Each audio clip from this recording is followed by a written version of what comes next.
राधे। प्रकृतेर्गुणसाम्यस्य निर्विशेषस्य मानवी चेष्टा यतः स भगवान् काल इत्युपलक्षितः। अन्तः पुरुषरूपेण कालरूपेण यो वै समन्वयत्येष सत्त्वानां भगवान आत्ममायया। कहते हैं प्रकृति निर्विशेष है, उसमें कोई विशेषता नहीं है। तो गुण साम्य से तीनों गुणों की समान अवस्था, सत्व रज तम तीनों गुणों की समान अवस्था जो निर्विशेष है, जिसमें कोई विशेषता नहीं, ऐसी प्रकृति में चेष्टा जग जाए, उसमें कुछ करने की चेष्टा जागृत हो जाए।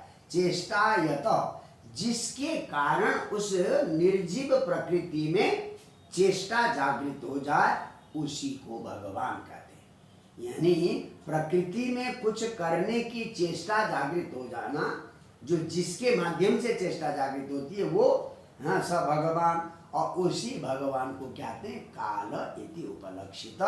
उसी को भगवान को, जिस भगवान जो काल रूपी भगवान ये निर्विशेष प्रकृति में कुछ करने की चेष्टा पैदा करती है, वो काल भगवान है।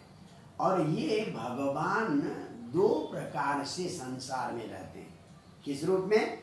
अंतः पुरुष रूपेण, जैसे हमारे अंदर जीवात्मा के रूप में है, चाहे चींटी हो, चाहे हाथी हो, चाहे बैल हो, गाय, कुछ भी हो, अंदर जीवात्मा के रूप में रहता है और बाहर काल रूपेण है वही भगवान। जीवात्मा के रूप में शरीर के अंदर और बाहर काल रूपेण यो वही का बाहर काल रूप में है। अच्छा, समन्वय केश सत्वाना, ये समस्त प्राणियों में व्याप्त है। बाहर काल के रूप में व्याप्त है और अंदर जीवात्मा के रूप में व्याप्त है। तो क्या स भगवान वही भगवान है। तो वो कैसे बाहर काल के रूप में व्याप्त है और अंदर जीवात्मा के रूप में व्याप्त है? कहते हैं आत्म माया। अपनी माया से वो जीव के अंदर भी जीवात्मा के रूप में है और बाहर भी काल के रूप में है। जय जय श्री राम।